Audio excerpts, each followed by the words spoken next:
Health care ವಿಶೇಷ ಕಾರ್ಯಕ್ರಮಕ್ಕೆ ಸ್ವಾಗತ. ನಾನು ಕುಸುಮಾ. ಇವತ್ತಿನ ಕಾರ್ಯಕ್ರಮದಲ್ಲಿ PCOD ಅಂದ್ರೆ ಏನು, ಜೊತೆಗೆ ಇದರ ಲಕ್ಷಣಗಳು ಯಾವ ರೀತಿಯಾಗಿರುತ್ತೆ, ಬಂಜೆತನಕ್ಕೆ ಯಾವ ರೀತಿಯಾದಂತಹ ಕಾರಣವಾಗುತ್ತೆ, ಇದು ಈ ಎಲ್ಲದರ ಬಗ್ಗೆ ಮಾಹಿತಿಯನ್ನು ತಿಳಿಸ್ಕೊಡ್ತಾ ಹೋಗ್ತಾರೆ. ಇನ್ನು ಪ್ರೊವೈಟಲ್ ಹೋಮಿಯೋಪತಿ ಹೆಲ್ತ್ ಕೇರ್ನಲ್ಲಿ ವೈದ್ಯರಾಗಿರುವಂತಹ ಡಾಕ್ಟರ್ ಪದ್ಮಾವತಿ ಅವರು. ಮೊದಲನೇದಾಗಿ ಅವರನ್ನ ಕಾರ್ಯಕ್ರಮಕ್ಕೆ ವೆಲ್ಕಮ್ ಮಾಡೋಣ. ನಮಸ್ತೆ ಡಾಕ್ಟರ್, ಕಾರ್ಯಕ್ರಮಕ್ಕೆ ಸ್ವಾಗತ. Thank you ma'am.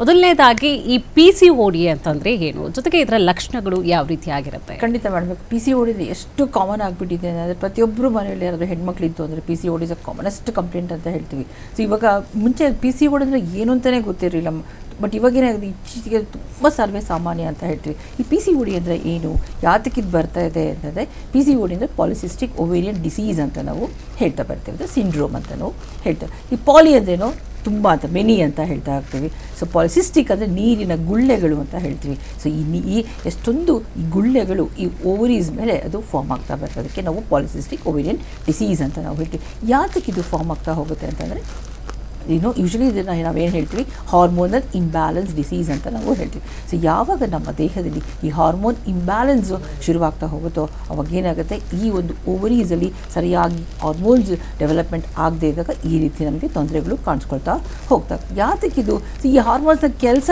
ಏನು, ಯಾತಕ್ಕೆ ನಮಗೆ ಈ ಹಾರ್ಮೋನ್ಸ್ ಬೇಕಾಗುತ್ತಪ್ಪ ಅಂದರೆ, ಸೊ ಹಾರ್ಮೋನ್ಸ್ ಯೂಶ್ವಲಿ ಏನು ಮಾಡ್ತಾರೆ, it works as A chemical messengers ಅಂತ ನಾವು ಹೇಳ್ತಿರ್ತೀವಿ. ಸೊ ನಾವು ಪ್ರತಿಯೊಂದು ನಮ್ಮ ದೇಹದಲ್ಲಿ ಬೆಳವಣಿಗೆಗೂ ಈ ಹಾರ್ಮೋನ್ಸು ಸಿಗ್ನಲ್ಸ್ ಕೊಡ್ತಾ ಹೋಗುತ್ತೆ. ಪ್ರತಿಯೊಂದು ಆರ್ಗನ್ಸ್ಗೆ ಅದು ಹೇಳ್ತಾ ಹೋಗ್ತಿರುತ್ತೆ, ಈ ಥರ ಇದು ನೀವು ಕೆಲಸ ಮಾಡಬೇಕು, ಈ ಥರ ನಿಮಗೆ ಇಷ್ಟು ಕೆಲಸ ಕೊಟ್ಟಿದ್ವಿ, ಈ ದಿನ ಇಷ್ಟು ಕೆಲಸ ಮಾಡಬೇಕು. ಸೊ ಹೀಗೆ ಅದು ಅನಲೈಸ್ ಮಾಡ್ತಾ ಹೋಗುತ್ತೆ. ಯಾವಾಗ ಈ ಹಾರ್ಮೋನ್ಸು ಸರಿಯಾಗಿ ಉತ್ಪಾದನೆ ಆಗೋದಿಲ್ವೋ ಆವಾಗ ನಮ್ಮ ದೇಹದಲ್ಲಿ ಈ ಹಾರ್ಮೋನ್ಸ್ನ ವ್ಯತ್ಯಾಸಗಳು ಕಾಣಿಸ್ಕೊಳ್ತಾ ಬರ್ತಾ ಹೋಗ್ತಿರುತ್ತೆ. ಯಾತಕ್ಕಿದು ಇತ್ತೀಚಿನ ಜೀವನ ಶೈಲಿಯಲ್ಲಿ ಯಾತಕ್ಕೆ ಇಷ್ಟೊಂದು ಹೆಚ್ಚಾಗಿ ಕಾಣಿಸ್ಕೊಳ್ತಾ ಇದೆ? ಮುಂಚೆ ಇದು ತುಂಬ ಜನಕ್ಕೆ ಗೊತ್ತೇ ಇರಲಿಲ್ಲ, ಇದು ಪಾಲಿಸಿಸ್ಟಿಕ್ PCOD ಅಂದ್ರೇ ಗೊತ್ತಾಗಲಿಲ್ಲ. ಬಟ್ ಇವಾಗ ಏನಾಗ್ತಿದೆ, ಚಿಕ್ಕ ಮಕ್ಕಳಿಂದ ಹಿಡಿದು ನಾವು ದೊಡ್ಡವರಲ್ಲಿ usually we call it as reproductive time ಅಂತ ಹೇಳ್ತೀವಿ. ಸೊ ಈ ಒಂದು PCOD ಕಂಪ್ಲೇಂಟ್ಸು ನಾವು ಯಾವಾಗ ಮೆಚ್ಯೂರ್ ಆಗ್ತೀವೋ, ಸೊ ಮೆನಾರ್ಕೆಯಿಂದ ಯಾವಾಗ ಮುಟ್ಟು ನಿಂತ್ಕೊಳ್ಳುತ್ತೆ ಮೆನೋಪಾಸ್, ಆ ಒಂದು ಪೀರಿಯಡಲ್ಲಿ ಕಾಣಿಸ್ಕೊಳ್ಳೋಂಥ ಒಂದು ಕಾಯಿಲೆ ಅಂತ ಹೇಳ್ತೀವಿ. ಯಾತಕ್ಕೆ ಇದು ಇಷ್ಟೊಂದು ಕಾಣಿಸ್ಕೊಳ್ತಾ ಹೋಗ್ತಿದೆ ಅಂದರೆ, ಸೊ ಮಕ್ಕಳಲ್ಲಿ ನೋಡಿ ತುಂಬ ಈ ಒಂದು ಹಾರ್ಮೋನಲ್ ಇಂಬ್ಯಾಲೆನ್ಸ್ ಯಾತಕ್ಕೆ ಆಗ್ತಾ ಹೋಗ್ತಿದೆ ಅಂದರೆ ಅವರ ಒಂದು ಜೀವನ ಶೈಲಿ ಇರ್ಬೋದು. ಮಕ್ಕಳು ನೋಡ್ಬೋದು, ಒಂದು ತುಂಬ ಈ ಜಂಕ್ ಫುಡ್ಸ್ ತುಂಬ ತೊಗೊಳ್ತಾ ಇರ್ತಾರೆ, ಲಾಟ್ ಆಫ್ ಟೆನ್ಷನ್ಸ್ ಇರುತ್ತೆ ಮಕ್ಕಳಿಗೆ, ಇನ್ನು ಆ್ಯಕ್ಟಿವಿಟಿ ಜಾಸ್ತಿ ಆಗ್ತದೆ, ಏನು ಕೆಲಸನೇ ಮಾಡೋದಿಲ್ಲ ಮಕ್ಕಳು. ಯಾವಾಗ ನೋಡಿದ್ರು ಸೆಡೆಂಟರಿ ಲೈಫ್ನ ಯೂಸ್ ಮಾಡ್ತಾ ಹೋಗ್ತಾರೆ ಆ್ಯಂಡ್ ಲಾಟ್ ಆಫ್ ಅಡಿಕ್ಷನ್ಸ್ಗೆ ಒಳಗಾಗ್ತಾ ಹೋಗ್ತಿರ್ತಾರೆ. ಸೊ ಇವೆಲ್ಲ ಕಾರಣಗಳಿಂದ ಸೊ ನಮ್ಮ ದೇಹದಲ್ಲಿ ಸಾಕಷ್ಟು ಬದಲಾವಣೆಗಳನ್ನ ಅಂದರೆ ಇಂಬ್ಯಾಲೆನ್ಸ್ಗಳು ಶುರುವಾಗ್ತಾ ಹೋಗ್ತಿರುತ್ತೆ. ಸೊ ಅವಾಗೇನಾಗುತ್ತೆ, PCOD ಕಾಣಿಸ್ಕೊಳ್ತಾ ಹೋಗ್ತಿರುತ್ತೆ. ಸೊ ಇನ್ನೊಂದು ಯೂಶ್ವಲಿ ಎಕ್ಸಾಕ್ಟ್ ಕಾಸ್ ಅಂತ ನಾವು ಏನು ಹೇಳ್ತೀವಿ, ಅದು ಎಕ್ಸಾಕ್ಟ್ ಕಾಸ್ ಅದು ಖಂಡಿತ ಗೊತ್ತಿಲ್ಲ, ಬಟ್ ಊಹೆಗಳು ಇದರಿಂದ ಇದು ಆಗಿರಬಹುದು ಅಂತ.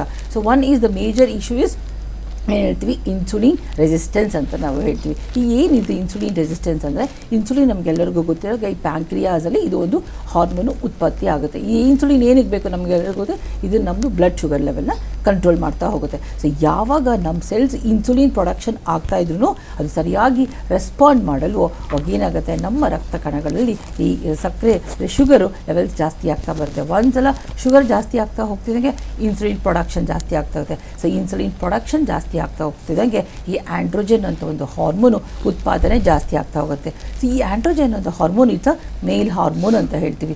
ಯೂಶ್ವಲಿ ನಮ್ಮ ಈ ಹೆಣ್ಮಕ್ಳು ಈ ದೇಹದಲ್ಲಿ ಈ ಆ್ಯಂಡ್ರೋಜನ್ ಉತ್ಪಾದನೆ ಆಗುತ್ತೆ, ಬಟ್ ನಮಗೆ ಎಷ್ಟು ಬೇಕೋ ಅದಷ್ಟೇ ಇರುತ್ತೆ.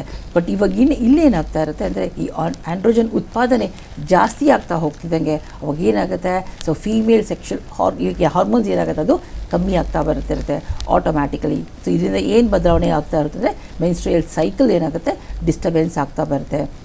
ಅವಾಗೇನಾಗುತ್ತೆ, ಇನ್ಫರ್ಟಿಲಿಟಿ ಬಂಜೆತನಕ್ಕೆ ಅದು ಕಾರಣ ಆಗ್ತಾ ಹೋಗುತ್ತೆ. ಸೊ ತುಂಬ ಜನಕ್ಕೆ ಗೊತ್ತೇ ಇರಲ್ಲ ನಮಗೆ PCOD ಪ್ರಾಬ್ಲಮ್ ಇದೆ ಅಂತ, ತುಂಬ ಜನಕ್ಕೆ ಅದು ಗೊತ್ತೇ ಇರೋದಿಲ್ಲ. ಸೊ ಏನೆಲ್ಲ ಅವ್ರಿಗೆ ಕಾಣಿಸ್ಕೊಳ್ತಾ ಆಗುತ್ತೆ ಹೋದರೆ, ಯೂಶ್ವಲಿ ಫಸ್ಟು ತುಂಬ ಜನಕ್ಕೆ ಕಾಣಿಸ್ಕೊಳ್ತು ಅಂದರೆ, ಸೊ ಪೀರಿಯಡ್ಸು ಸರಿಯಾಗಿ ಆಗೋದೇ ಇಲ್ಲ, ತಿಂಗಳಿಗೆ ಮುಟ್ಟ ಆಗೋದಿಲ್ಲ ಅಂತ ಹೇಳ್ತಾರೆ, ಅಥವಾ 2 ತಿಂಗಳಿಗೂ ಒಂದ್ಸಲನೋ 3 ತಿಂಗಳಿಗೂ ಒಂದ್ಸಲನೋ ಆಗ್ತಾಯಿದೆ ಅಂತ ಹೇಳ್ತಿರ್ತಾರೆ, ಅಥವಾ ಒಂದ್ಸಲ ಪೀರಿಯಡ್ ಶುರುವಾದ್ರೂ ತುಂಬ ದಿನಗಳಲ್ಲಿ ತುಂಬ ಜಾಸ್ತಿ ಹೋಗ್ತಾ ಇದೆ ಅಂತ ಹೇಳ್ತಿರ್ತಾರೆ, ನಿಂತ್ಕೊಳ್ಳೋದೇ ಇಲ್ಲ, 1 ತಿಂಗಳಾದ್ರೂ ಸ್ವಲ್ಪನೇ ಹೋಗ್ತಾ ಇರುತ್ತೆ ಅಥವಾ ನಿಂತ್ಕೊಳ್ಳೋದೇ ಇಲ್ಲ ಅಂತ ಹೇಳ್ತಿರ್ತಾರೆ.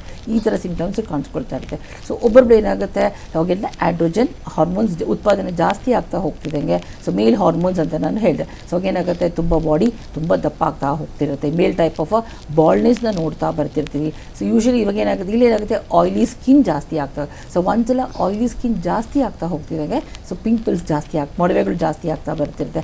ಅನ್ವಾಂಟೆಡ್ ಹೇರ್ಸ್ ತುಂಬ ಚೆನ್ನಾಗಿ ಗೊತ್ತಿರುತ್ತೆ, ಇದು ಕೂದಲು ಇಷ್ಟೊಂದು ಬೆಳ್ತಾ ಹೋಗ್ತಿದೆಯಲ್ಲ, ಏನೋ ಈ ಚಿನ್ನಲ್ಲಿ ಆಗಿರ್ಬೋದು ಅಥವಾ ಅಪ್ಪರ್ ಲಿಪ್ಸ್ ಮೇಲೆ ಏನಕ್ಕೆ ಅನ್ವಾಂಟೆಡ್ ಹೇರ್ಸ್ ತುಂಬ ಬರ್ತಾ ಇದೆ, ಅಥವಾ ನಮ್ಮ ಕುತ್ತಿಗೆಯ ಸುತ್ತಲೂ ತುಂಬ ಕಪ್ಪಗಾಗ್ತಾ ಹೋಗ್ತಾ ಇದೆ, ಸ್ಕಿನ್ ಯಾಕೋ ಬಿಕಮ್ಸ್ ವೆರಿ ಡಾರ್ಕ್ ಆಗ್ತಿದೆ ಅಂತ ಅನ್ಕೋತಾ ಹೋಗ್ತಿರ್ತಾರೆ. ಆಮೇಲೆ ಸ್ಕಿನ್ ಬಿಕಮ್ಸ್ ವೆರಿ ಡ್ರೈ ಆಗ್ತಿರುತ್ತೆ, ವಾಯ್ಸ್ ಆಲ್ಸೋ ಚೇಂಜ್ ಆಗ್ತಾ ಬರ್ತಿದೆ. ಸೊ ಇವೆಲ್ಲವೂ ಬಿಕಾಸ್ ಆಫ್ ಈ ಆ್ಯಂಡ್ರೋಜನ್ ಹಾರ್ಮೋನ್ ವ್ಯತ್ಯಾಸಗಳಿಂದ ಇವೆಲ್ಲವೂ ಆಗ್ತಾ ಹೋಗ್ತಿದೆ. ಸೊ ಪ್ರಾರಂಭದ ಹಂತದಲ್ಲಿ ಅವ್ರಿಗೂ ಬೇಗನೆ ಕಂಡಿಡ್ಕೊಂಡ್ರೆ ಸೊ ನಾವು ಈ PCOD ಸಮಸ್ಯೆನ ನಾವು ಕಾಂಪ್ಲಿಕೇಶನ್ಸ್ಗೆ ಒಳಗಾಗ್ದೇ ಆದಷ್ಟು ಬೇಗ ನಾವು ತಡಿತಾ ಹೋಗ್ಬೋದು ಅಂತ ಹೇಳ್ತೀವಿ. ತುಂಬ ದಪ್ಪ ಆಗ್ತಾ ಹೋಗ್ತೀವಿ, ಯಾಕೋ ತುಂಬ ದಪ್ಪ ಆಗ್ತಿದ್ರಲ್ಲಿ, ಯಾಕೋ ತುಂಬ ಜನ ಅನ್ಕೋತಾ ಇರ್ತಾರೆ. ಬಟ್ ಯಾರಿಗೇ ಆಗಲಿ, ನಮಗೆ ಚಿಕ್ಕ ಮಗು ಇದ್ದಾಗ ತುಂಬ ದಪ್ಪ ಇದ್ದಾಗ ಮುದ್ದು ಅಂತ ಅನಿಸ್ತಾ ಇರುತ್ತೆ. But what must be the cause for that actually, ಯಾಕೆ ಇಷ್ಟೊಂದು ದಪ್ಪ ಆಗ್ತಾ ಹೋಗ್ತಿದ್ದಾರೆ. ಆಮೇಲೆ ಬೇರೆ ಸಿಂಪ್ಟಮ್ಸ್ ಇರುತ್ತೆ, ಯಾಕೋ ತುಂಬಾ ಕಾನ್ಸಂಟ್ರೇಷನ್ ತುಂಬ ಕಮ್ಮಿ ಆಗ್ತಾ ಹೋಗ್ತಿದೆ. ಆಮೇಲೆ ತುಂಬ ಜನ ನಾವು ಅಬ್ಸರ್ವ್ ಮಾಡಿದ್ದೀವಿ. ಸೊ ಪೇರೆಂಟ್ಸ್ ಏನು ಮಾಡ್ತಿರ್ತಾರೆ, ಇವಾಗ ಮೆಚೂರ್ ಆಗಿರ್ತಾರೆ ಅಂದ್ಕೊಳ್ಳಿ. ಸೊ ಏನು ಮಾಡ್ತಾರೆ, ಸೊ ಇವಾಗ ತಾನೇ ಮೆಚೂರ್ ಆಗಿದೆಯಲ್ಲ, ಸೊ ಟೈಮ್ ತೊಗೊಳುತ್ತೆ ಬಿಡು ಅಂತ 1 ವರ್ಷ 2 ವರ್ಷ 3 ವರ್ಷ ಹಾಗೆ ಇರೆಗ್ಯುಲರಿಟೀಸ್ ಆಗಿದ್ರೂ ಸಹ ಅದನ್ನು ಹಾಗೆ ಡಿಲೇ ಮಾಡ್ತಾ ಬರ್ತಾ ಹೋಗ್ತಿರುತ್ತೆ. ಯಾರೇ ಆಗಲಿ ಪ್ರಾರಂಭದ ಹಂತದಲ್ಲಿ ಸೊ ಏನಾಗುತ್ತೆ, ಹಾರ್ಮೋನ್ನ ವ್ಯತ್ಯಾಸಗಳು ಖಂಡಿತ ಬರ್ತಾ ಅದನ್ನು ಹಂಗೆ ಕಂಟಿನ್ಯೂ ಮಾಡ್ಕೊಳ್ತಾ ಬರ್ತಿದ್ರೆ ಸೊ ಖಂಡಿತ ಏನೋ ಅವರ ದೇಹದಲ್ಲಿ ಏನೋ ಒಂದು ಪ್ರಾಬ್ಲಮ್ ಆಗ್ತಿದೆ, ಸರಿಯಾಗಿ ಹಾರ್ಮೋನ್ಸು ಸರಿಯಾಗಿ ಉತ್ಪಾದನೆ ಆಗ್ತಾ ಹೋಗ್ತಾ ಇಲ್ಲ. ಅದು may be due to the thyroid. ಯಾಕಂದರೆ ತುಂಬ ಜನ ನೋಡ್ತಾ ಇದ್ದೀವಿ, commonest complaints is thyroid complaints. Thyroid, ಈ ಥೈರಾಯ್ಡಿಂದನೂ ಏನಾಗುತ್ತೆ PCOD, ಯಾಕಂದರೆ ಆ ಥೈರಾಯ್ಡಿಂದನೇ ಹಾರ್ಮೋನ್ಸು ಪ್ರೊಡ್ಯೂಸ್ ಆಗಬೇಕು. ಆ ಹಾರ್ಮೋನ್ಸು ಈ ಒಂದು ಓವರೀಸ್ಗೆ ಸ್ಟಿಮ್ಯುಲೇಟ್ ಮಾಡಿದಾಗಲೇ ನಮಗೆ ಎಗ್ಸು ಹೊರಗೆ ಬರ್ತಾ ಹೋಗುತ್ತೆ. ಸೊ ಯಾವಾಗ ಈ ಓವರೀಸು ಸರಿಯಾಗಿ ಕೆಲಸ ಮಾಡಲ್ವೋ ಅವಾಗೇನಾಗುತ್ತೆ, ಅವಾಗೇನಾಗುತ್ತೆ ಸ್ಯಾಕ್ ಫಿಲ್ಡ್ ವಿತ್ ಫ್ಲೂಯಿಡ್ಸ್ ಅಂತೀವಿ. ಈ ಫ್ಲೂಯಿಡ್ಸ್ ನಾವು ಫಾಲಿಕಲ್ಸ್ ಅಂತ ನಾವು ಹೇಳ್ತಾ ಹೋಗ್ತೀವಿ. ಆ ಫಾಲಿಕಲ್ಸ್ ಒಳಗೆ ಏನಾಗುತ್ತೆ, ಇಮ್ಮೆಚ್ಯೂರ್ ಎಗ್ಸು ಫಾರ್ಮ್ ಆಗ್ತಾ ಹೋಗುತ್ತೆ. ಸೊ ಯೂಶಲಿ ಪ್ರತಿ ತಿಂಗಳು ಏನಾಗುತ್ತೆ, ಓವ್ಯುಲೇಷನ್ ಅಂತ ಹೇಳ್ತೀವಿ. ಏನಿದು ಓವ್ಯುಲೇಷನ್ ಅಂತಂದರೆ, ಪ್ರತಿ ತಿಂಗಳು ಈ ಒಂದು ಓವರೀಸಿಂದ ಮೆಚ್ಯೂರ್ಡ್ ಎಗ್ಸು ಅದು ಹೊಡ್ಕೊಂಡು ಹೊರಗೆ ಬರ್ತಾ ಹೋಗುತ್ತೆ. ಸೊ ದಟ್ ಈಸ್ ಕಾಲ್ಡ್ ಅದು ಇದು ಏನಕ್ಕೆ ಇಂಪಾರ್ಟೆಂಟ್ ನಮಗೆ, ಫರ್ಟಿಲಿಟಿಗೆ. ಸೊ ಮಗು ಆಗೋದಕ್ಕೆ ಇದು ಒಂದು ಎಗ್ಸ್ ಮೋರ್ ಇಂಪಾರ್ಟೆಂಟ್. ಬಟ್ ಇಲ್ಲಿ ಏನಾಗ್ತಾ ಹೋಗ್ತಿದೆ, ಇಮ್ಮೆಚ್ಯೂರ್ ಎಗ್ಸು ಏನಾಗ್ತಿದೆ ಅದು ಫಾರ್ಮ್ ಆಗ್ತಾ ಹೋಗ್ತಿರುತ್ತೆ. ಸೊ ಇವನ್ನೇ ನೀರಿನ ಗುಳ್ಳೆಗಳಾಗಿ ಅದು ಪರಿವರ್ತನೆ ಹೊಡ್ತಾ ಹೋಗುತ್ತೆ. ಸೊ ಇಲ್ಲೇನಾಗುತ್ತೆ, ಸೊ ಒಂದ್ಸಲ ಪೀರಿಯಡ್ಸ್ ಆಗಲ್ಲ, ಪ್ಲಸ್ ಇಮೆಚ್ಯೂರ್ ಎಗ್ಸ್ ಫಾರ್ಮ್ ಆಗ್ತಾ ಇರುತ್ತೆ. ಆಮೇಲೆ ಓವ್ಯುಲೇಷನ್ ಆಗಲ್ಲ, ಅನ್ಓವ್ಯುಲೇಷನ್ ಅಂತ ಹೇಳ್ತೀವಿ. ಸೊ ಯಾವಾಗ ಗೊತ್ತಾಗುತ್ತೆ, ಅವಾಗ ತುಂಬ ಜನಕ್ಕೆ ಗೊತ್ತೇ ಆಗಲ್ಲ ಏನಿದು ನಮ್ಗೆ ಯಾಕೋ ಮಕ್ಕಳಾಗ್ತಾ ಇಲ್ವಲ್ಲ ಅಂತ ಗೊತ್ತಾಗ. ಸೊ PCOD ಇದ್ದಾಗ ಸೊ ಈ ಬಂಜೆತನ ಇಟ್ಸ್ ಅ ಕಾಮನೆಸ್ಟ್ ಕಂಪ್ಲೇಂಟ್ ಅಂತ ನಾವು ಹೇಳ್ತೇವೆ. ಸಾಮಾನ್ಯವಾಗಿ ಯಾವ ವಯಸ್ಸಿನ ಹೆಣ್ಮಕ್ಳಲ್ಲಿ ಈ ಒಂದು ಪ್ರಾಬ್ಲಮ್ ಕಾಣಿಸ್ಕೊಳ್ಳುತ್ತೆ? ಅವಾಗ ನಾನು ಹೇಳಿದೆ, it is a reproductive period ಅಂತ ನಾವು ಹೇಳಿದೆ ಆ್ಯಕ್ಚುಲಿ. ಸೊ ಈಗ ಮುಂಚೆ ನಾವು ಹೇಳ್ತಾ ಇದ್ವಿ ರಿಪ್ರೊಡಕ್ಟಿವ್ ಪೀರಿಯಡ್ ಅಂದರೆ ನಮ್ಗೆ ಹಳೆ ಕಾಲದಲ್ಲಿ ಗೊತ್ತು 14 ಅಥವಾ 15 ವರ್ಷಕ್ಕೆ ಆ್ಯಕ್ಚುಲಿ ಮೆಚ್ಯೂರ್ ಆಗ್ತಾ ಬರ್ತಿದ್ರು. ಆ್ಯಂಡ್ 50-55 ಇಯರ್ಸ್ವರೆಗೂ ಅವ್ರಿಗೆ ಏನಾಗ್ತಾ ಬರ್ತಿದ್ರು, ಮುಟ್ಟು ನಿಂತ್ಕೊಳ್ತಾ ಹೋಗ್ತಿದ್ರು. ಬಟ್ ಇವಾಗ ಏನಾಗ್ತಿದೆ ಅಂದರೆ, so the reproductive period it has come back to the norm. ತುಂಬಾ ಕಮ್ಮಿ ಆಗೋದ್ರಿಂದ ಏನಂದರೆ 5ನೇ ಕ್ಲಾಸ್ ಇನ್ನೂ ಮುಗಿತಾ ಇರ್ತಾರೆ ಮಕ್ಕಳು, ಇನ್ನು 5ನೇ ಕ್ಲಾಸಿಗೆ ಹೋಗಿರ್ತಾರೆ ಅಥವಾ ಎಂಡ್ ಆಫ್ ದ 5ನೇ ಕ್ಲಾಸಿಗೆ ಇದ್ದಾಗಲೇ ಅವಾಗಲೇ. ಸೊ ಇನ್ನು 10ನೇ ವರ್ಷ, ಮುಂಚೆ ನಾವು 14 ವರ್ಷ ಅಂತ ಹೇಳ್ತೀವಿ, ಇವಾಗ ಏನಾಗ್ತಿದೆ 10 ವರ್ಷಕ್ಕೆ ಮಕ್ಕಳು ಏನಾಗ್ತಿದೆ ಮೆಚ್ಯೂರಿಟಿನ ನೋಡ್ತಾ ಹೋಗ್ತಿದ್ವಿ. ಆ್ಯಂಡ್ ಅರ್ಲಿ ಮೆನೋಪಾಸ್ 40-45 ಇಯರ್ಸ್ಗೆ ತುಂಬ ಜನ ಹೆಣ್ಮಕ್ಳಿಗೆ ಇಲ್ಲ ನನಗೆ ಮುಟ್ಟು ನಿಂತು ಹೋಗ್ಬಿಟ್ಟಿದೆ ಅಂತ ಹೇಳ್ತಾ ಬರ್ತೀವಿ. ಸೊ ಈ ಒಂದು ಪೀರಿಯಡಲ್ಲಿ ನಾವು ನೋಡ್ತಾ ಬರ್ತಿರ್ತೀವಿ. ಅವಾಗ ನಾನು ಹೇಳಿದೆ, ಇನ್ನು ಚಿಕ್ಕ ಮಕ್ಕಳು ಅಲ್ವಾ, ಸೊ ಇವಾಗ ಏನಾಗುತ್ತೆ, ಇನ್ಆಕ್ಟಿವಿಟಿ ಜಾಸ್ತಿ ಇರುತ್ತೆ. And lot of junk foods ತುಂಬ ತೊಗೊಳ್ತಾ ಹೋಗ್ತಿರುತ್ತೆ. ಆಮೇಲೆ ನಾವು ಲಾಡ್ ಆಫ್ ಸ್ಟ್ರೆಸ್ ಲೆವೆಲ್ಸು ಜಾಸ್ತಿ ಆಗ್ತಾ ಹೋಗ್ತಿರುತ್ತೆ ಮಕ್ಕಳಲ್ಲಿ. ಓಕೆ, ಅವಾಗ ಏನಾಗುತ್ತೆ, ಆಮೇಲೆ ಇನ್ನೊಂದು ಏನು ಹೇಳ್ಬೋದು ಅಂದರೆ, ಈ ನಾವು ಮೊಬೈಲ್ ಬಳಕೆನೂ ಜಾಸ್ತಿ ಆಗ್ತಾ ಹೋಗ್ತದೆ. ಸೊ ಈ ಮೊಬೈಲ್ನ ಬಳಕೆಯಿಂದ ಏನಾಗ್ತಿದೆ, ಕುತ್ಕೊಳ್ಳೋ ಜಾಸ್ತಿ ಆಗ್ತಾಯಿದೆ, ತುಂಬ ಹೊತ್ತು ಕುತ್ಕೊಳ್ತಾ ಹೋಗ್ತಿದೆ. ಸೊ ಅದರಿಂದಲೂ ಏನಾಗ್ತಿದೆ, ಆ ಮಕ್ಕಳಲ್ಲಿ ಆ ಫಿಸಿಕಲ್ ಆ್ಯಕ್ಟಿವಿಟಿನೂ ತುಂಬ ಜಾಸ್ತಿ ಆಗ್ತಿದ್ದಂಗೆ, so that leads to it ಏನಾಗುತ್ತೆ, ಒಬೇಸಿಟಿ ಶುರುವಾಗ್ತಾ ಹೋಗುತ್ತೆ. ಸೊ ತುಂಬ ದಪ್ಪ ಆಗ್ತಾ ಹೋಗ್ತಿದ್ದಂಗೆ ಸೊ ಅವಾಗ ಏನಾಗುತ್ತೆ, ಹಾರ್ಮೋನ್ ಇಂಬ್ಯಾಲೆನ್ಸು ಜಾಸ್ತಿ ಆಗ್ತಾ ಬರ್ತಿದೆ. ಸೊ ಇದರಿಂದ ಏನಾಗುತ್ತೆ, ತುಂಬ ದಪ್ಪ ಆಗ್ತಾ ಹೋಗ್ತಿದ್ದಂಗೆ ಆಟೋಮ್ಯಾಟಿಕ್ಲಿ ಏನಾಗುತ್ತೆ, ದಟ್ ಲೀಡ್ಸ್ ಟು ಅವಾಗ ಏನಾಗುತ್ತೆ, ಅವಾಗ ಹೇಳಿದೆ ಗ್ಲೂಕೋಸ್ ಲೆವೆಲ್ಸು ಜಾಸ್ತಿ ಆಗ್ತಾ ಬರ್ತಿರುತ್ತೆ. ಸೊ ಅದರಿಂದ ಏನಾಗುತ್ತೆ, ಹಾರ್ಮೋನಲ್ ಇಂಬ್ಯಾಲೆನ್ಸ್ ಜಾಸ್ತಿ ಆಗ್ತಿದ್ದಂಗೆ ನಾವು ಈ PCOD ನಾವು ನೋಡ್ತಾ ಹೋಗ್ತೀವಿ. ಓಕೆ, ಇದಕ್ಕೆ ಯಾವ ರೀತಿಯಾಗಿ ಮುಂಜಾಗ್ರತಾ ಕ್ರಮಗಳನ್ನು ತೆಗೆದುಕೊಳ್ಬೇಕಾಗುತ್ತೆ PCOD ಬರದೇ ಇರೋ ಥರ? ಖಂಡಿತ ಮೇಡಮ್, ಅವಾಗೆಲ್ಲ first we have to see the symptoms actually. So usually ಎಲ್ಲರಿಗೂ ಬರುತ್ತೆ ಅಂತೇನಿಲ್ಲ, first you have to see ಪ್ರಾರಂಭದ ಹಂತಲ್ಲೇ ನೋಡಬೇಕು. ಇಲ್ಲ ಇವಾಗ ನಮ್ಮ ಮಗಳು ಮೆಚೂರ್ ಆಗಿರೋದು, so will wait for some times. ಅಥವಾ ಅವಾಗ ನಾನು ಹೇಳಿದೆ ಸಿಂಪ್ಟಮ್ಸ್ ಎಲ್ಲ ನೋಡಬೇಕಾಗುತ್ತೆ. ಅವಾಗ ಇರ್ರೆಗ್ಯುಲರ್ ಪೀರಿಯಡ್ಸ್ ಇತ್ತು, ಅಥವಾ ಒಂದ್ಸಲ ಪೀರಿಯಡ್ಸ್ ಆದಮೇಲೆ ತುಂಬ ಪ್ರೊಲಾಂಗ್ ಆಗ್ತಾ ಬರ್ತಿತ್ತು, ತುಂಬ ದಪ್ಪ ಆಗ್ತಾ ಹೋಗ್ತಿದ್ದಾರೆ, ಅವೆಲ್ಲವೂ ನೋಡ್ತಾ ಹೋಗಬೇಕಾಗುತ್ತೆ. ಸೊ ಪ್ರಾರಂಭದ ಹಂತದಲ್ಲೇ ಇವು ನಾವು ನೋಡ್ತಾ ಕಂಡು ಹಿಡ್ಕೊಂಡ್ರೆ ಸೊ ನಮಗೆ ಬೇಗನೆ ನಮಗೆ ಸೊ ಡಾಕ್ಟರ್ನ ಕನ್ಸಲ್ಟ್ ಮಾಡಿ ನಾವು ಟ್ರೀಟ್ಮೆಂಟ್ನ ತೊಗೊಳಕ್ಕೆ ಈಸಿ ಆಗ್ತಾ ಹೋಗುತ್ತೆ. ಎಸ್ ವೀಕ್ಷಕರೇ, ಇಲ್ಲಿಯವರೆಗೂ ಕೂಡ PCOD ಅಂದರೆ ಏನು, ಅದರ ಲಕ್ಷಣಗಳು ಯಾವ ರೀತಿಯಾಗಿರುತ್ತೆ, ಯಾವ ವಯೋಮಾನದವರಲ್ಲಿ ಕಾಣಿಸ್ಕೊಳ್ಳುತ್ತೆ, ಈ ಎಲ್ಲದರ ಬಗ್ಗೆ ಕೂಡ ಮಾತನಾಡಿದ್ವಿ. ಇನ್ನು ಮ್ಯಾಮ್, ಇದರ ಟ್ರೀಟ್ಮೆಂಟ್ ಯಾವ ರೀತಿ ಆಗಿರುತ್ತೆ, ಜೊತೆಗೆ ಇದು ಯಾವ ಒಂದು ಅಂದರೆ ಈಗ ಇತ್ತೀಚಿನ ದಿನಗಳಲ್ಲಿ ಬಂಜೆತನಕ್ಕೂ ಕೂಡ ಇದು ಕಾರಣವಾಗ್ತಾ ಇರುವಂಥದ್ದು, ಇದ್ರ ಬಗ್ಗೆ ತಿಳಿಸೋದಾ? ಖಂಡಿತ madam. So PCOD is one of the major issue for ಇದು ನಮ್ಮ ಬಂಜೆತನಕ್ಕೆ ಕಾರಣ ಅಂತ ಹೇಳಿದೆ. ಏನಕ್ಕೆ ಅಂತ ಅವಾಗ ನಾನು ಹೇಳಿದೆ ಓವ್ಯುಲೇಷನ್. ಸೊ ಅದೇ ಹೋಗಲಿ, ಒಂದು ನಾವು ಮಕ್ಕಳ ಪಡಿಬೇಕಾದ್ರೆ ಸೊ ಅವಾಗ ಏನಾಗುತ್ತೆ, ಈ ovulation egg is more important ಅಂತ. ಸೊ ಇವಾಗ ಈ PCOD ಏನಾಗ್ತಿರುತ್ತೆ, ಎಗ್ಗೆ ರಿಲೀಸ್ ಆಗೋದೇ ಇಲ್ಲ. ಸೊ ಅವಾಗ ಏನಾಗುತ್ತೆ, ಎಗ್ ರಿಲೀಸ್ ಆಗದೆ ಇದ್ಮೇಲೆ ಸೊ ಆಟೋಮ್ಯಾಟಿಕ್ಲಿ ಏನಾಗ್ತಿರುತ್ತೆ, ಬಂಜೆತನಕ್ಕೆ ಅದು ಕಾರಣ ಆಗ್ತವೆ. ತುಂಬ ಜನ ಇತ್ತೀಚೆಗೆ ಕಾಮನೆಸ್ಟ್ ಕಾಸ್ ಫಾರ್ ಈ ಒಂದು ಬಂಜೆತನಕ್ಕೆ ಮೋಸ್ಟ್ ಇಂಪಾರ್ಟೆಂಟ್ ಕಾಸ್ ಅಂತಂದರೆ ಈ PCOD ಆಗಿದೆ. ಅದ್ರ ಜೊತೆಗೆ thyroid is a commonest complaint. ಈ ಥೈರಾಯ್ಡಿಂದ ಈ PCOD ಸಮಸ್ಯೆಗಳನ್ನ ನಾವು ನೋಡ್ತಾ ಇದ್ದೀವಿ. ಸೊ ತುಂಬ ಜನ ಕೇಳ್ತಾ ಹೋಗ್ತಿರ್ತಾರೆ, ಡಾಕ್ಟರ್ PCOD ಇದ್ದರೆ ಥೈರಾಯ್ಡ್ ಇರುತ್ತೆ ಅಥವಾ ಥೈರಾಯ್ಡ್ ಇದ್ದರೆ PCOD ಇರುತ್ತೆ ಅಂತ ಅಂತಿಲ್ಲ. ಸೊ ತುಂಬ ಜನಕ್ಕೆ ಅದು ಎರಡೂ ಇರಲೇಬೇಕು ಅಂತ, ಒಬ್ಬೊಬ್ಬರಿಗೆ ಏನಾಗುತ್ತೆ ಎರಡೂ ಇರೋ ಸಾಧ್ಯತೆಗಳು ಹೆಚ್ಚಾಗಿರುತ್ತೆ. ಸೊ ಥೈರಾಯ್ಡ್ ಇದ್ದಾಗ PCOD ಇರಬೇಕು ಅಂತೇನಿಲ್ಲ, ಅಥವಾ PCOD ಇದ್ದಾಗ ಥೈರಾಯ್ಡ್ನ ಸಮಸ್ಯೆಗಳು ಇರಬೇಕು ಅಂತಿಲ್ಲ. But PCOD is a major cause for the ಈ ಒಂದು ಬಂಜೆತನಕ್ಕೆ ಕಾರಣ ಅಂತ ನಾವು ಹೇಳ್ತಾ ಹೋಗ್ಬೋದು. ಸಪೋಸ್ ನಾವು ಈ ಒಂದು PCODನ ನಾವು ಸರಿಯಾಗಿ ಟ್ರೀಟ್ಮೆಂಟ್ ಮಾಡದಿದ್ರೆ ನಾವು ಏನೆಲ್ಲ ನಾವು ಕಾಂಪ್ಲಿಕೇಶನ್ಸ್ಗೆ ನಾವು ಒಳಗಾಗ್ತೀವಿ ಅಂತಂದರೆ, ಸೊ ಒನ್ ಈಸ್ ನಮಗೆಲ್ಲರಿಗೂ ಗೊತ್ತಿರೋಂಗೆ ಸರಿಯಾಗಿ ಮುಟ್ಟಾಗೋದಿಲ್ಲ, ಇರೆಗ್ಯುಲರ್ ತುಂಬಾ ಆಗ್ತಾ ಹೋಗುತ್ತೆ, ಅಥವಾ ಹೆವಿ ಬ್ಲೀಡಿಂಗ್ ಜಾಸ್ತಿ ಆಗ್ತಾ ಹೋಗ್ಬೋದು. ಅದ್ರ ಜೊತೆಗೆ ಮೋಸ್ಟ್ ಇಂಪಾರ್ಟೆಂಟ್ ಈಸ್ ಬಂಜೆತನ ಅಂತ ನಾವು ಹೇಳ್ತೀವಿ. ಅದ್ರ ಜೊತೆಗೆ ಸೊ ಅವಾಗ ನಾನು ಹೇಳಿದೆ ಇನ್ಸುಲಿನ್ ರೆಸಿಸ್ಟೆನ್ಸ್ ಅಂತ ಹೇಳಿದೆ. ಸೊ ಈ ಇನ್ಸುಲಿನ್ ರೆಸಿಸ್ಟೆನ್ಸ್ ಇರೋದ್ರಿಂದ ಸೊ ಅವಾಗ ಏನಾಗುತ್ತೆ, ಟೈಪ್ 2 ಡಯಾಬಿಟೀಸ್ಗೆ ಅವರು ಒಳಗಾಗ್ತಾ ಹೋಗ್ತಿರ್ತಾರೆ. ಅದ್ರ ಜೊತೆಗೆ ಸೊ ಸಾಕಷ್ಟು ಪ್ರಾಬ್ಲಮ್ಸ್ ಅಂತ ನಾವು ಹೇಳ್ತೀವಿ. ಈ ಹಾರ್ಮೋನಲ್ ಬೇರೆ ಈ ಹಾರ್ಮೋನಲ್ ಇಂಬ್ಯಾಲೆನ್ಸ್ಗಳಿಗೂ ನಾವು ಒಳಗಾಗ್ತಾ ಹೋಗ್ತೀವಿ. ಅದ್ರ ಜೊತೆಗೆ ಸೊ ತುಂಬ ಜನ ಇದೆ ಡಿಪ್ರೆಷನ್ಸ್ಗೂ ಒಳಗೆ ಹೋಗ್ತಿರ್ತಾರೆ. ಒಬೇಸಿಟಿ, ತುಂಬ ದಪ್ಪ ಆಗ್ತಾ ಹೋಗ್ತಿರ್ತಾರೆ. ಸೊ ಅದರಿಂದನೂ ಏನಾಗುತ್ತೆ, ಸೊ ತುಂಬ ದಪ್ಪ ಆದಾಗ ಅದರದ್ದೇ ಒಂದು ಕಾಂಪ್ಲಿಕೇಶನ್ಸ್ಗೆ ನಾವು ಒಳಗಾಗ್ತಾ ಹೋಗ್ತಿರ್ತೀವಿ. ಸೊ ಪ್ರಾರಂಭದ ಹಂತದಲ್ಲಿ ನಾವು ಇವೆಲ್ಲ ಪ್ರಾಬ್ಲಮ್ಸ್ನ ಸಾಲ್ವ್ ಮಾಡ್ಕೊಳ್ತಾ ಹೋಗ್ತಿದ್ರೆ ಸೊ ಈ ಥರ ಒಂದು ಕಾಂಪ್ಲಿಕೇಶನ್ಸ್ಗೆ ನಾವು ಒಳಗಾಗ್ದೇ ಸೊ ನಾವು ತಡಿತಾ ಹೋಗ್ಬೋದು. ತುಂಬ ಪೇರೆಂಟ್ಸ್ಗೆ ನಾವು ತುಂಬ ಜನ ಅಡ್ವೈಸ್ ಮಾಡ್ತಾ ಹೋಗ್ತಿರ್ತೀವಿ, ಈ ಥರ ಲಕ್ಷಣಗಳು ಪ್ರಾರಂಭದ ಹಂತದಲ್ಲೇ ನಿಮಗೆ ನಿಮ್ಮ ಮಕ್ಕಳಲ್ಲೇ ಆಗಿರ್ಬೋದು ಅಥವಾ ನಿಮಗೆ ಆಗಿರ್ಬೋದು. ತುಂಬ ಜನ ಹೇಳ್ತಾರೆ ಬರೀ ಮಕ್ಕಳಲ್ಲೇ ಕಾಣ್ತಾ ಹೋಗ್ತಿರ್ತಾ ಅಂತ. ಖಂಡಿತ ಏನಿಲ್ಲ, ಆಲ್ರೆಡಿ ಅವ್ರಿಗೊಂದು ಮಗು ಆಗೋಗಿರುತ್ತೆ. ಸೊ ಇನ್ನೊಂದು ಮಗುಗೆ ಅವರು ಟ್ರೈ ಮಾಡ್ತಾ ಹೋಗ್ತಿರ್ತೀವಿ, ಇನ್ನೊಂದು ಮಗು ನಮಗೆ ಬೇಕಾಗಿರುತ್ತೆ ಮೇಡಮ್ ಅಂತ. ಆವಾಗ ನಮಗೆ ನಮ್ಮ ಹತ್ರ ಬಂದಾಗ ನಾವು ಟೆಸ್ಟ್ ಮಾಡಿದಾಗ ಗೊತ್ತಾಗುತ್ತೆ ಸೊ ಅವರಲ್ಲಿ PCOD ಕಂಪ್ಲೇಂಟ್ಸ್ ಇದೆ ಅಂತ. ಅವ್ರು ಹೇಳ್ತಾರೆ, ಡಾಕ್ಟರ್ ನನಗೆ ಮದುವೆಗೆ ಮುಂಚೆ ಆಗಿರ್ಬೋದು ಅಥವಾ ಮೊದಲನೇ ಮಗು ಆಗೋವರೆಗೂ ನನ್ನ ಪೀರಿಯಡ್ಸ್ ಎಲ್ಲವೂ ರೆಗ್ಯುಲರಾಗಿ ಆಗ್ತಾಯಿತ್ತು. ಸೊ ಇತ್ತೀಚಿನ ದಿನಗಳಲ್ಲಿ ನನಗೆ ಪೀರಿಯಡ್ಸು ತುಂಬಾ ಇರೆಗ್ಯುಲರ್ ಆಗ್ತಾ ಬರ್ತಿದೆ ಅಂತ ಅನ್ಕೋತಾ ಇರ್ತಾರೆ. ಆಮೇಲೆ ಇತ್ತೀಚೆಗೆ ಇನ್ನೊಂದು ಹೇಳೋಕ್ಕೆ ಇಷ್ಟಪಡ್ತೀನಿ, ಓಕೆ, ಎಸ್ಪೆಷಲಿ ಈ ಹುಡುಗಿರು ಏನಾಗ್ತಿರುತ್ತೆ, ಏನೋ ಒಂದು ಫಂಕ್ಷನ್ಸ್ ಇದೆ ಅಥವಾ ಎಲ್ಲೋ ಹೋಗಬೇಕು ಅಂತ ಹೇಳ್ಬಿಟ್ಟು ಈ ಹಾರ್ಮೋನ್ ತುಂಬ ಪೋಸ್ಟ್ಪೋನ್ಮೆಂಟ್ ಮೆಡಿಸಿನ್ಸ್ ತುಂಬ ತೊಗೊಳ್ತಾ ಹೋಗ್ತಿರ್ತಾರೆ. ಇಲ್ಲ ನನಗೆ ಇರೋ ಪೀರಿಯಡ್ಸ್ ಇದೆ, ನಂಗೆ ಮುಂದೆ ಹೋಗಬೇಕು ಅಂತ. ಈ ಥರ ಇರೋ ನಂಗೆ ಫಂಕ್ಷನ್ಸ್ ಇದೆ ಅಥವಾ ಎಲ್ಲೋ ಹೋಗಬೇಕಾಗುತ್ತೆ ಅಥವಾ ನಮ್ಮಲ್ಲಿ ಏನೋ ಒಂದು ಕಾರ್ಯಕ್ರಮ ನಡೀತಾ ಇರುತ್ತೆ. ಸೊ ಅವಾಗ ಏನಾಗ್ತಿರುತ್ತೆ, ತುಂಬ ಕನ್ಸಂಪ್ಷನ್ ಆಫ್ ಇವೆಲ್ಲ ತೊಗೊಳ್ತಾ ಹೋಗ್ತಿದ್ದಾಗ ಸೊ ಅವಾಗ ಏನಾಗುತ್ತೆ, ಹಾರ್ಮೋನಲ್ ಇಂಬ್ಯಾಲೆನ್ಸು ಜಾಸ್ತಿ ಆಗ್ತಾ ಬರ್ತಾ ಹೋಗ್ತಿರುತ್ತೆ. ಅದಕ್ಕೆ ನಾವು ಅಡ್ವೈಸ್ ಮಾಡ್ತಾ ಹೋಗ್ತೀವಿ, ಜಾಸ್ತಿ ಈ ಹಾರ್ಮೋನ್ಸ್ ಮೆಡಿಸಿನ್ಸ್ನ ಜಾಸ್ತಿ ತೊಗೊಳ್ತಾ ಹೋಗ್ತಿದ್ರೆ ಆಟೋಮ್ಯಾಟಿಕ್ಲಿ ಏನಾಗುತ್ತೆ, ಈ ಹಾರ್ಮೋನ್ ಇಂಬ್ಯಾಲೆನ್ಸು ಜಾಸ್ತಿ ಆಗ್ತಾ ಬರ್ತಿರುತ್ತೆ. ನಾನು ಅವಾಗ ಹೇಳ್ತಿದ್ದೆ, ಸೊ ಒಂದು ಮಗು ಇರುತ್ತೆ, ಅವಾಗ ಇನ್ನೊಂದು ಮಗುಗೆ ಬೇಕಾಗ್ತಾ ಹೋಗ್ತಿರುತ್ತೆ. ಸೊ ಎಲ್ಲರಿಗೂ ಆಗಲೇಬೇಕು ಅಂತೇನಿಲ್ಲ. ಸೊ ಒಬ್ಬೊಬ್ರಿಗೆ ಏನಾಗ್ತಿರುತ್ತೆ, ಸೆಕೆಂಡ್ ಮಗುಗೆ ಟ್ರೈ ಮಾಡಿದಾಗ ಸೊ ಅವಾಗ ಏನಾಗುತ್ತೆ, ಅವ್ರ ಇರೆಗ್ಯುಲರ್ ಪೀರಿಯಡ್ಸ್ ಕಾಣಿಸ್ಕೊಳ್ತಾ ಹೋಗ್ತಿರುತ್ತೆ. ಅವಾಗ ಅವ್ರಿಗೆ PCOD ಕಂಪ್ಲೇಂಟ್ಸ್ನ ಕಾಣಿಸ್ಕೊಳ್ತಾ ಹೋಗ್ತಿರುತ್ತೆ. ತುಂಬ ಜನಕ್ಕೆ ಏನಾಗ್ತಿರುತ್ತೆ, ಎಲ್ಲ ಮಕ್ಕಳಾಗ್ಬಿಟ್ಟಿರುತ್ತೆ, ಆದಮೇಲೂ ಸಹ ಏನಾಗ್ತಿರುತ್ತೆ, ಸೊ ಈ ಒಂದು ಇರೆಗ್ಯುಲಾರಿಟೀಸ್ ಕಾಣಿಸ್ಕೊಳ್ತಾ ಹೋಗ್ತಿರುತ್ತೆ. ಯಾಕೆ ಇವೆಲ್ಲ ಇರೆಗ್ಯುಲಾರಿಟಿ ಕಾಣಿಸ್ಕೊಳ್ತಾ ಇರುತ್ತೆ?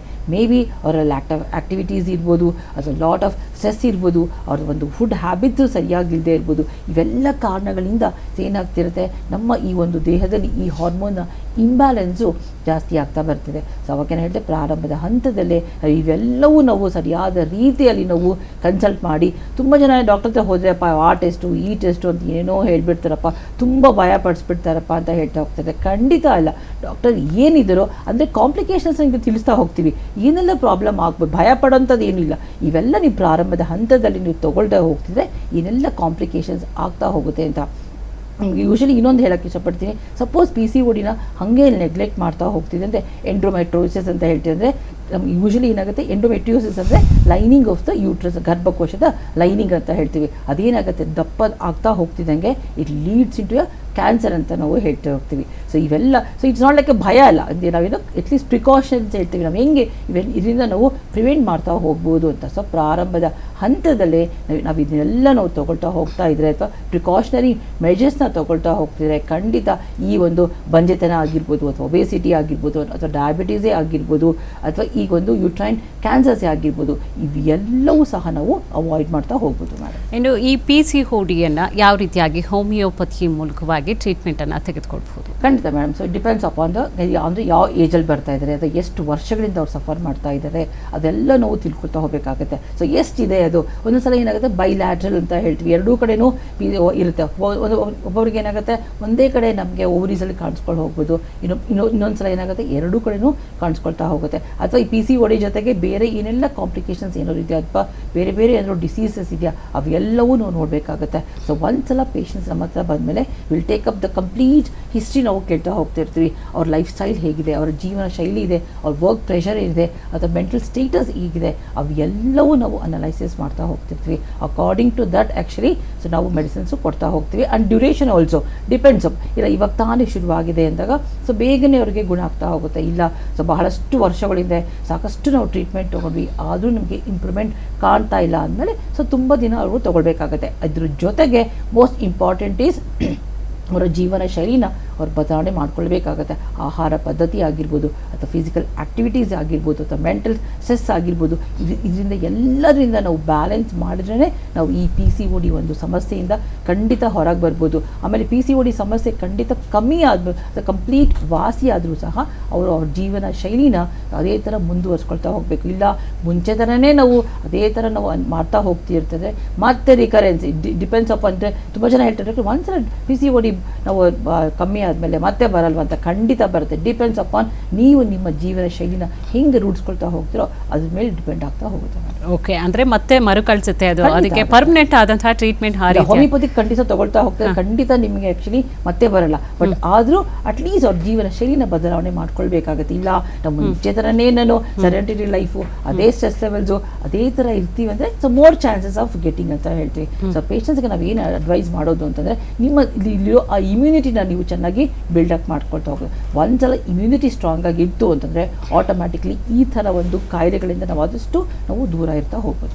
ಜೊತೆಗೆ ಆಹಾರದಲ್ಲೂ ಏನಾದರೂ ಪದ್ಧತಿಗಳನ್ನು ಕೂಡ ಮಾಡ್ಕೊಳ್ಬೇಕಾಗತ್ತೆ ಹೇಗೆ ನಿಮ್ಮ ಟ್ರೀಟ್ಮೆಂಟ್ನ ಜೊತೆಗೆ ಯಾಕೆಂದರೆ ಬರೀ ಟ್ರೀಟ್ಮೆಂಟ್ ಮೆಡಿಸಿನ್ಸ್ ಒಂದೇ ಇಲ್ಲ, ಅದ್ರ ಜೊತೆಗೆ ಅವಾಗ ಹೇಳಿ ಆಹಾರ ಪದ್ಧತಿ ಹೆಂಗಿರಬೇಕು ಅಂದರೆ ಒಮೆಗಾ 3 ಫ್ಯಾಟಿ ಆಸಿಡ್ಸ್ ಜಾಸ್ತಿ ಇರಬೇಕು, ಆದಷ್ಟು ಈ ಸ್ವೀಟ್ಸ್ ಆಗಿರ್ಬೋದು ಅಥವಾ ಆಯಿಲಿ ಫುಡ್ಸ್ ಆಗಿರ್ಬೋದು, ಆಮೇಲೆ ಹೈ ಪ್ರೋಟೀನ್ಸ್ ಇರುವಂಥ ಒಂದು ನಾವು ಡಯಟ್ನ ಫಾಲೋ ಮಾಡಬೇಕಾಗತ್ತೆ. ಅಥವಾ ಈ ಆಯಿಲ್ ಅಷ್ಟೇ ತುಂಬ ಆಯಿಲಿ ಕಂಟೆಂಟ್ಸ್ ಅವೆಲ್ಲ ಕಮ್ಮಿ ಮಾಡಿಕೊಂಡು ಜಾಸ್ತಿ ನಾವು ತುಂಬ ಅಡ್ವೈಸ್ ಮಾಡಿದ್ರೆ ಈ ಕೊಬ್ಬರಿ ಎಣ್ಣೆ ಆಗಿರ್ಬೋದು ಅದನ್ನು ಯೂಸ್ ಮಾಡ್ಕೊಳ್ತಾ ಹೋಗ್ತೀವಿ ಅಥವಾ ಆಲಿವ್ ಆಯಿಲ್ನ ಯೂಸ್ ಮಾಡಿ ಅಂತ ನಾವು ಹೇಳ್ತಾ ಹೋಗ್ತೀವಿ. ಸೊ ಹೀಗೆ ಆಮೇಲೆ ಹೈ ಪ್ರೋಟೀನ್ಸ್ ವೆಜಿಟೇಬಲ್ಸ್ ಆಗಿರ್ಬೋದು ಅಥವಾ ಫ್ರೂಟ್ಸ್ ಆಗಿರ್ಬೋದು ಅಥವಾ ನಟ್ಸ್ ಆಗಿರ್ಬೋದು ಅವೆಲ್ಲವೂ ನಾವು ಕನ್ಸ್ಯೂಮ್ ಮಾಡಬೇಕಾಗತ್ತೆ. ಸೊ ನಮ್ಮ ಕೈಯಲ್ಲಿ ಎಷ್ಟಾಗುತ್ತೋ ಅಷ್ಟನ್ನು ನಾವು ದಿನನಿತ್ಯ ತೊಗೊಳ್ತಾ ಹೋಗ್ತಿದ್ರೆ ಖಂಡಿತ ಆಹಾರ ಪದ್ಧತಿ ತುಂಬಾ ಮುಖ್ಯ ಅಂತ ಹೇಳ್ತೀವಿ. ಅದೊಂದೇ ಅಲ್ಲ, ಅದ್ರ ಜೊತೆಗೆ ರೆಗ್ಯುಲರ್ ಎಕ್ಸಸೈಸ್ ಅಂತೂ ಖಂಡಿತ ಮಾಡಬೇಕಿಲ್ಲಪ್ಪ ನಾನು ಹೆಂಗೋ ಆಹಾರ ತೊಗೋತಾ ಇದ್ದೀನಲ್ಲ ಅದು ಸರಿ ಹೋಗುತ್ತೆ ಬಿಡು ಅಥವಾ ಮೆಡಿಸಿನ್ ತೊಗೋತಾ ಇದ್ದೀನಲ್ವಾ ಸರಿ ಹೋಗುತ್ತೆ ಬಿಡು ಅಂತ ಖಂಡಿತ ಆಗಲ್ಲ.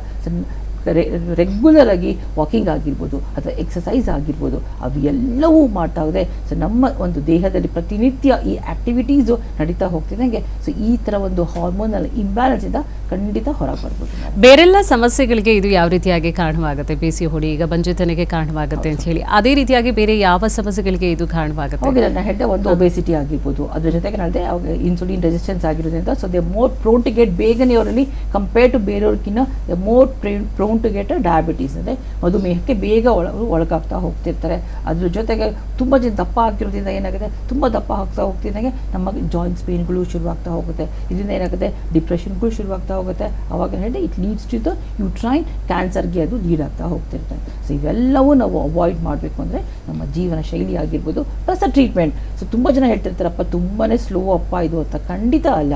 ಸೊ ಸರಿಯಾದ ರೀತಿಯಲ್ಲಿ ನೀವು ಡಾಕ್ಟ್ರ್ ಹೇಳ್ದಂಗೆ ಅಡ್ವೈಸ್ ಮಾಡ್ದಂಗೆ ನೀವು ಸರಿಯಾದ ರೀತಿಯಲ್ಲಿ ನೀವು ನಡ್ಸ್ಕೊಳ್ತಾ ಹೋಗ್ತಿದ್ದೆ ನಿಮಗೆ ಬೇಗನೆ ನಿಮಗೆ ಗುಣ ಸಿಗ್ತಾ ಹೋಗುತ್ತೆ. ಓಕೆ, ಇನ್ನು ಪಿ ಸಿ ಓಡಿ ತೊಂದರೆ ಇದ್ದವರು ಪೀರಿಯಡ್ಸ್ನ ಕ್ರಮ ಯಾವ ರೀತಿ ಆಗಿರುತ್ತೆ, ನಾರ್ಮಲ್ ಆಗಿ ಯಾವ ರೀತಿಯಾಗಿ ಇರಬೇಕು ಅದು? ಖಂಡಿತ ಮೇಡಮ್, ಯೂಶಲಿ ಒಬ್ಬರಿಗೆ ಡಿಪೆಂಡ್ಸ್, ಎಲ್ಲರಿಗೂ ಒಂದೇ ಥರ ಇರಬೇಕು ಅಂತ ಇಲ್ಲ. ಒಬ್ಬರಿಗೆ 28 ಡೇಸ್ ಸೈಕಲ್ ಇರ್ಬೋದು, ಅಥವಾ ಒಬ್ಬರು 30 ಡೇಸ್, ಡಾಕ್ಟರ್ಗೆ 35 ಡೇಸ್ ಸೈಕಲ್ ಇರುತ್ತೆ. ಒಬ್ಬರಿಗೆ 1 ವೀಕಲ್ಲಿ ಸ್ಟಾಪ್ ಆಗ್ಬೋದು, ಅಥವಾ ಒಬ್ಬೊಬ್ಬರಿಗೆ ತುಂಬ 9 ಡೇಸ್ವರೆಗೂ ಸ್ವಲ್ಪನೇ ಹೋಗಿ. ಸೊ ಡಿಪೆಂಡ್ಸ್, ಮುಂದೆ ಒಬ್ಬರಿಗೆ ಇರಂಗೆ ಇನ್ನೊಬ್ಬರಿಗೆ ಖಂಡಿತ ಇರಲ್ಲ. But usually we call it as 22 ಡೇಸಿಂದ ಯಾವಾಗ ಬೇಕಾದರೂ ಅದು ನಾರ್ಮಲ್ ಅಂತ ಹೇಳ್ತೀವಿ. ಯಾವಾಗ ಇದು 40 ಡೇಸ್ ಆಗಿರ್ಬೋದು, ಅಥವಾ 1 ತಿಂಗಳಾಯಿತು, 2 ತಿಂಗಳಾಯಿತು, 3 ತಿಂಗಳಾಯಿತು, ಆಗಲೇ ಇಲ್ಲ ಅಂದಾಗ then they have to think that okay ನನಗೆ ಖಂಡಿತ ಏನೋ ಪ್ರಾಬ್ಲಮ್ ಆಗಿದೆ, ನನ್ನ ದೇಹದಲ್ಲಿ ಏನೋ ಹಾರ್ಮೋನಲ್ಲಿ ಇಂಬ್ಯಾಲೆನ್ಸ್ ಆಗ್ತಾ ಹೋಗ್ತಿದೆ ಅಥವಾ ಆಗಿಲ್ಲ ಅಂತ. ಸೊ ಒಂದ್ಸಲ ಆದ್ರೂ ಏನಾಗ್ತಿರುತ್ತೆ, ಕಂಟಿನ್ಯೂಸ್ ಆಗಿ ಪೀರಿಯಡ್ಸ್ ಹೋಗ್ತಾ ಇದ್ರೆ then they have to think all those things. Yes, ಕಾರ್ಯಕ್ರಮದ ಮುಖ್ಯವಾಗಿ ಸಾಕಷ್ಟು ವಿಚಾರಗಳನ್ನು ತಿಳಿಸ್ಕೊಟ್ಟಿದ್ದೀರಿ. ಧನ್ಯವಾದಗಳು. Thank you.